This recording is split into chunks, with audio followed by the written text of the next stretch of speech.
Hi there, I'm Kevin O'Connor. Welcome back to Ask This Old House, and welcome back to a brand new season. Good morning, Tommy. Good morning, Kevin. Boy, we've been getting a lot of letters and emails from our viewers all over the country, so we're going to be hitting the road again. All right, hitting the road coast to coast to answer those questions. You know the drill. If you've got a problem with your house, send us a letter or send us an email because we have the experts to solve your problems. And you never know when one of our guys might end up on your front stoop. Hey, good morning, guys. Hey, good morning. So we've also got a mailbag full of your tips. You know, I've been reviewing them, and some of them are just so ingenious. Plenty that we can use this year. All right, well, we're going to use a lot of them. And if you think you've got a good viewer tip, send them to us. It just may end up on the television show. All right, so what do we got here? A dry well? It's an oxymoron, isn't it? Dry, well. Jumbo shrimp? Yes, it's bad. We have a couple who literally have a stream running through their basement. We're going to use a dry well to help them fix the problem. Terrific. Sounds like a good story. Well, if water is one enemy of your home, rot is another. And Tommy gets us started off by tackling that problem. Well, Tom, the reason that I wrote to you is that we've been living here for about 4 years, and our home inspector says we've got a little rot problem down here at the bottom of our garage post. Well, your home inspector's got a good eye, Carrie, because that's definitely rotted. Wow, look at that. Let's check the inside back here. Oh, yeah. It's definitely gone. So our concern is that the post is no longer holding up the garage. Well, let's look. See how the post wiggles? So that tells me that the post is not supporting the garage roof at all. So what is? Well, look here. See how that hardware right here for the garage door is actually carrying the roof. So we have to replace the whole post? Well, the post seems pretty solid up here. I don't think we'll have to replace it all. We'll cut off the rot and replace that section. First thing I want to do is brace up the garage roof. Now, I've cut 2 pieces of 2x6. One we're going to use for a plate to lay on the garage floor. The other one I'm going to use for a temporary post. Now, I measured from this plate on the floor to the underside of the header up here, and I've measured on an angle. So now my post will go on an angle on the post to the header. When I drive this in, it will actually lift up the garage roof.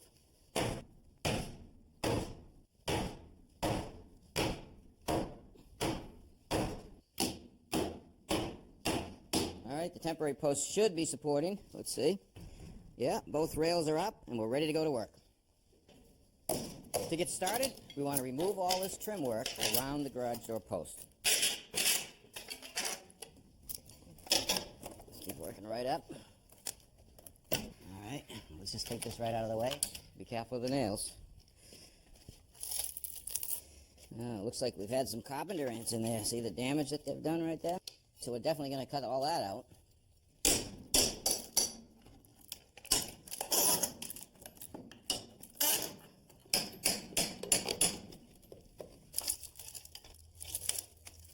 Oh, Carrie, you might want to take a look at this.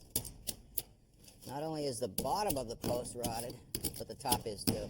So what does that mean? Well, I think we'll just replace the whole post. Yeah, that's really rotted. Now, what I want to do is I want to insert my reciprocating saw beside the jamb and the post on each side to cut the nails, and hopefully I'll be able to pull the post right out.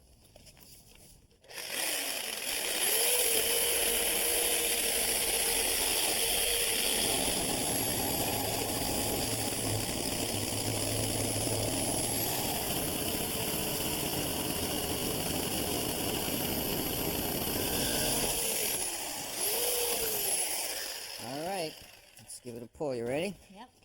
Go right inside there. You go inside and push it with your foot. There you go. All right, let me grab it. There we go.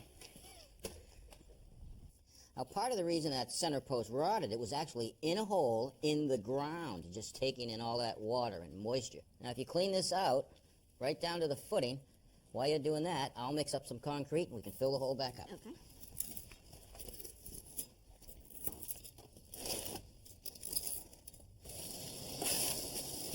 Looks like we're down to the bottom. Okay, I've mixed up some quick-setting concrete, and we'll just fill the hole.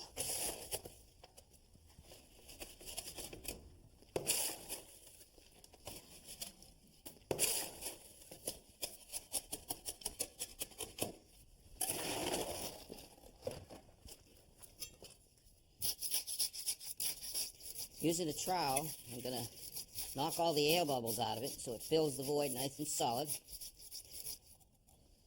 So we can fasten the post to the concrete. We're going to use this galvanized carriage bolt with this post base. Insert it in the wet concrete and push it down so it's in the right position.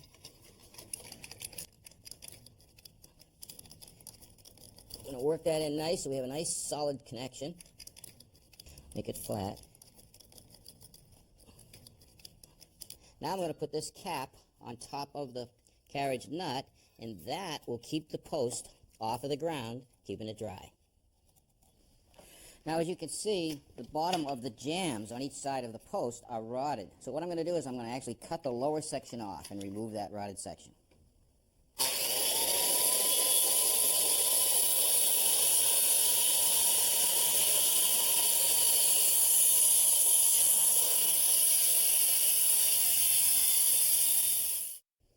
All right, here's our new post. It's a 4x6 pressure-treated post, so it's rot resistant. I'm going to start by laying a corner of it on the post base. Now, if you just want to balance it for me until I get up on the ladder, then I'm going to tap it in with my hammer. You ready? All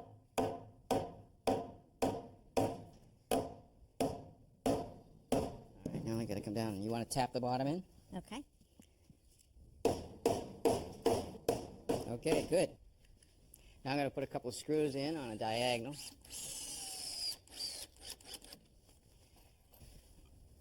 This will attach it to the header. Now I'm going to screw the trim to the post.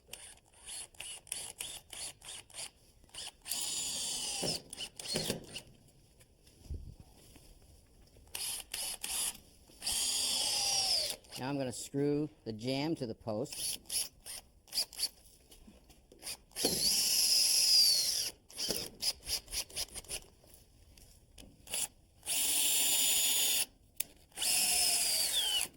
To replace the bottom portion of your jamb that is rotted, I've ripped down a 2x4 that's pressure treated. I've marked a line on the existing part of your jamb that's staying. Now just notch it out.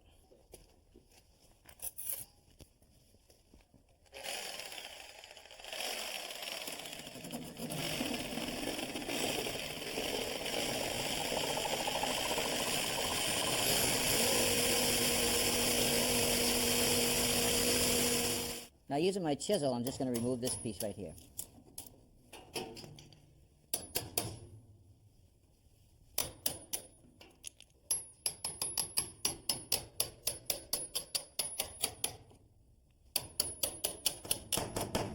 All right, with our post base nailed to our post, we're ready to start rebuilding the jamb. First, with a filler piece of 2x4 that I ripped down, I want to keep it even on the inside, and you want to just screw that in place, Carrie.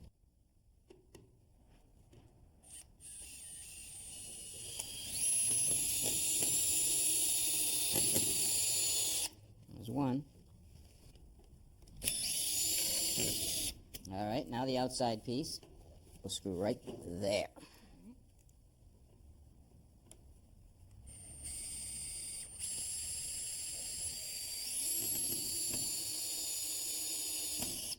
All right, another one right here.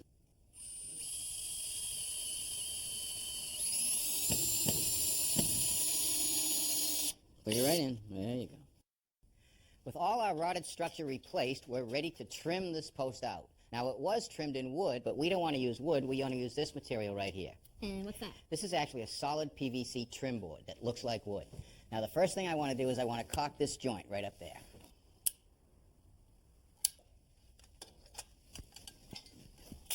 Okay, now I'm going to push this right into the caulking. Let it squeeze out. That will keep that joint watertight. Now, Carrie, if you want to just screw that right on.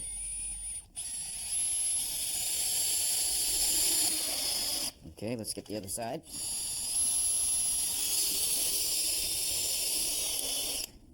All right, Carrie, you want to run a bead of caulking starting right at the top. Run a bead out. That's good. Nice and thick there. Okay.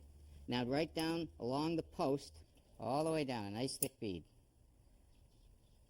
Get that right up against the post and right up against the trim. That will stop any water from getting in behind there. Well, what do you think? Looks great. Well, you get a brand new post and it's never going to rot. Excellent. Thanks so much. Nice fix, Tommy. Thanks. So this is the rotted post you pulled out? This is the bottom part. Wow, looks like you got that just in time. Sure did.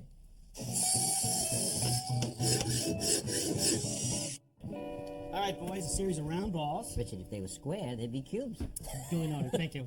Plastic. Clear at the top, and a little printed circuit board in here, and there's a light that flashes inside, a little ring at the bottom. What is it? I know what it is. Where did you get that? I can't tell you. This is going to revolutionize fishing. Yeah. This is the new Super Baba. Super Baba. It attaches to your line. At night it lights up so you can see it, but more importantly, it plays music. Did you know fish are attracted to music? Like the grouper loves the blues. Come on. And who doesn't? What about bass? 70s. The Bee Gees, Staying Alive. Now, with this thing playing music, you get so many fish around your boat, they're literally jumping in. Do you have to get your fingers all gunky with the bait and stuff? Richard, you don't bait the bobber, you bait the hook. That might be my own catch. You really are an idiot. You know what, Roger, you're wrong. You're right about him being an idiot, but you're wrong. These are actually to help you learn how to juggle. Now, maybe you guys can learn how to juggle so you can do these jokes, but the hardest part about juggling is when to let go of the ball. These, ow, ooh, ow, send out a horrible electronic pulse. Ow, ow, ow, ow, keep you going. It's working. It's hard to stop. That's right. Yeah. Please stop. Please stop. Hold on. You guys are so bad. This is actually a GPS used in golfing. Like you've ever been golfing. Well, yeah, I use them all the time. You know when you put the golf ball down, you hit it with the woody thing, and you don't know where the ball goes. It goes in the high grass, the low grass, the sand, and even in the water. Yeah. Well, this sends out a signal, and my bag beeps. You know what? As silly as that sounds, you are the closest to guessing. See, right. you laugh at me. You are very smart.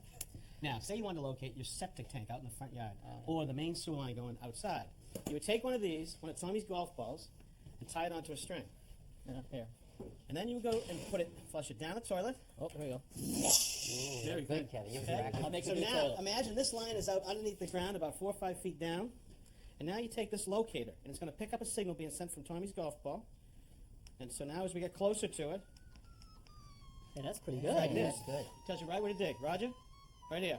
Sorry, gone fishing. That's a great idea. So, have you seen one of these before? A pergola? Of course. I built a pergola, a trellis, maybe even an arbor or two. I bet you haven't seen these before, though. A dead vine? Not quite. These are actually hops. Hops. Now, they grow really fast, right? Yeah, and one day during the summer, they'll grow at least a few inches, and within a month, this whole thing will be covered up. Right here, I've got Mount Hood, and down here, I've got Cascade variety, and they'll cover this entire thing up and create a nice little shady area. Now, the other thing about hops is it's used to brew beer. And in fact, we are home brewers. We brew a good stout, we brew some ales, and in fact, a Hefeweizen. And then back here, when we're done brewing, I use my spent grains and put them into a compost pile, and right in here, you can see some of the spent grains that I've used before. Boy, I love the fact that you're composting. And you take and brew the beer right here at your house? Yep, right on the porch over there. Well, we might be able to make a deal because I do work for beer, you know. We can work something Yeah, out. we can handle that. Now, the reason I'm here is you wrote about a sump pump discharge problem? That's Yes, yeah, right here on our side lawn, we've got a discharge from our basement sump pump. And as you can see, it doesn't really drain anywhere. Wow, except- look at the water coming out of it now. The unfortunate thing is it just kind of pools here, and then it runs back down the foundation into our basement. That's not good. Not to No, mention it's the stagnant water sits here and it just generates loads of nasty algae. And it's the middle of disgusting. winter, there shouldn't be any algae. No, you literally have a stream here and it hasn't rained in a week or so. So the problem starts in the basement? That's right. Let's take a look. All right. So, Abby, you get standing water down here? It's not at all unusual to have a couple inches, actually. A couple inches? How often does that happen? It's been like that for 2 months now, actually. And actually, the day we moved into the house, we had 5 inches of standing water because the sump pump had broken. 5 inches of water? How do you guys dare to go on vacation and leave the house? We barely do. I mean, we go during the summer when it's going to be dry. Well, that's smart, huh? Yeah. See, the issue is we live at the bottom of this huge hill, and whenever we get rainfall or snowmelt, it just runs right into our basement. Okay, so the reservoirs are higher up, and all the water's going to run down. So you almost have like an underground stream going underneath your house. And as soon as that water finds an opening or a crack, it's going to force its way up into your house. Now, we can't solve that problem, but we can help you with a couple of things. But first of all, I'd like to see you install a backup pump. That's a great idea. I was planning this summer to put a shelf here and put a battery and a backup pump. Okay, so you're going to tie the new pump into the existing line, and it'll go out and discharge outside of the house where we saw it earlier. Now, to solve the discharge problem, I think we can help you today by installing a dry well. And that's going to involve some digging. You up for it? You bet. Absolutely. Let's go. Slide that up a little bit to me. All right. Okay, we can't shut your sump pump off, or we're going to flood your cellar. So I'm going to take the discharge from your sump, slide it into this 1.5-inch pipe, and temporarily it's going to run the water out to the front yard. Okay. That'll keep us dry over here to do some work. All right, and what's the more permanent solution? Well, the permanent solution is fixing this pipe up to your discharge. Okay. Is that just PVC? PVC, but schedule 40 PVC, 1.5 inch, really heavy pipe. Because what we're going to do is we're going to dig a trench 6 or 8 inches deep, and we're going to put the pipe in with pitch, and that's going to carry the water down to our dry well. Now, what exactly is a dry well? Well, a dry well is a vessel made to accept water and disperse it. So what you look here, you'll see there is no bottom on this dry well. So water's going to come in, and this dry well is going to sit on stone. When the water comes in, it's going to go down to the bottom, go down into the stone and into the ground. Okay. Then if we get a real heavy rain and the pump's working and pumping a lot of water, the water's going to start to rise up. And as it does, it's going to go out through these knockouts we put in the side. That's going to go allow the water to get out in the stone and into the ground as it goes. Okay. Now, the final thing we're going to do is put a cap right on the top of it. All right. And you said this whole thing's going to get buried. Yep, and that's why we got to dig a big hole. You ready to get started? Sounds good. Okay, Abby, I've laid out an oversized hole. Well, that's so we can have plenty of crushed stone around our dry well. Now, I'm just going to take this away, and you're going to start digging, okay? All right.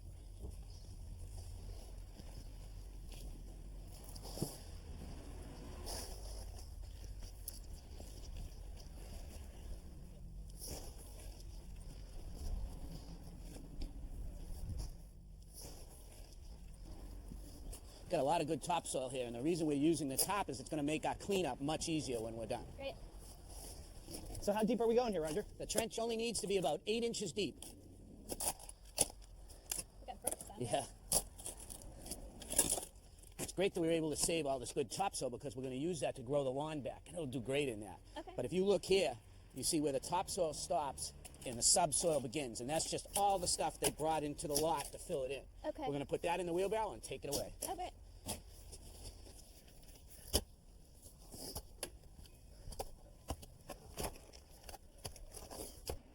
Now, Abby, with a hole dug 4 feet deep, we're going to fill the bottom with crushed stone. Okay, and what's the stone going to do? Well, it's crushed stone, Abby, and it's going to allow all the water to come out of the dry well and into the soil around it. Okay. Just jump that one right in, Adam.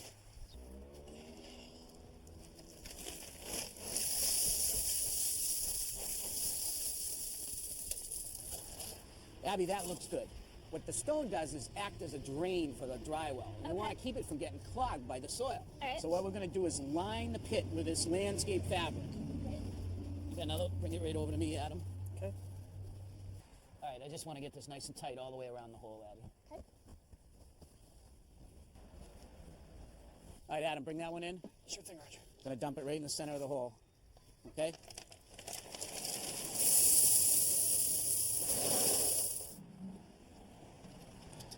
In our trench, we have our PVC pipe, and that's going to run into the dry well and carry all the water into the dry well. Okay. In order for that pipe to go into the dry well, I have to cut an 1.5 inch hole. Why don't you just use one of these 4-inch knockouts? Well, if I did that, we'd have a big hole with space around it, and it would allow debris to go into the dry well and clog it. Okay, If makes I sense. cut an 1.5 inch hole, that pipe is just going to slide into it perfectly. Great.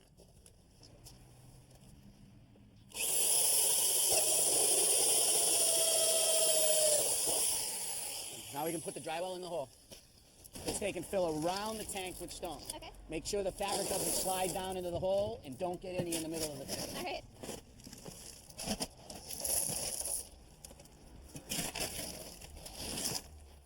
From the dry well, we have a run of 1.5 inch PVC pipe, which runs all the way up to the discharge pipe. And what we did is we put a 90-degree angle on the end and stubbed up a riser, which will accept the discharge pipe. But right now, I want to backfill the pipe.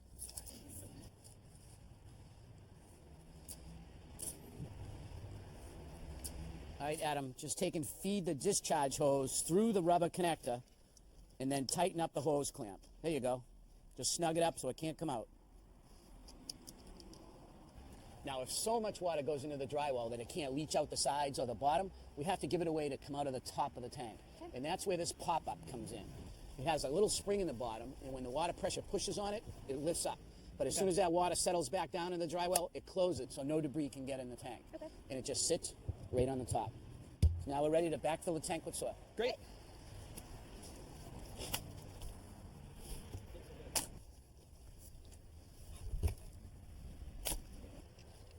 This is looking really great, Roger. Yeah, you did a great job. Hey, and I think it's time to celebrate. Oh, is Roger, this a for you? home brew? Yep, this is a homebrewed stout that Abby and I made.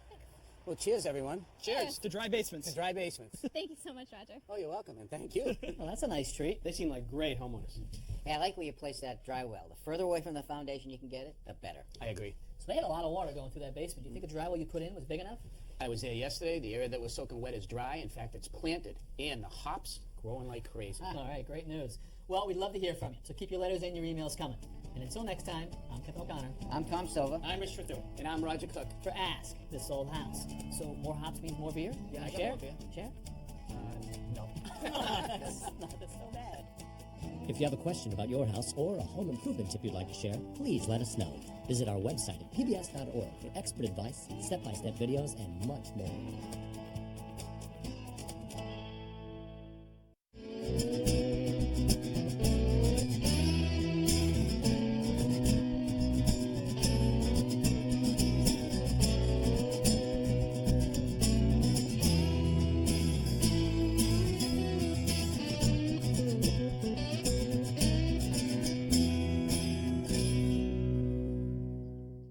Next time on Ask This Old House, the guys ask, what is it? Boys, this is for hunting flies. What?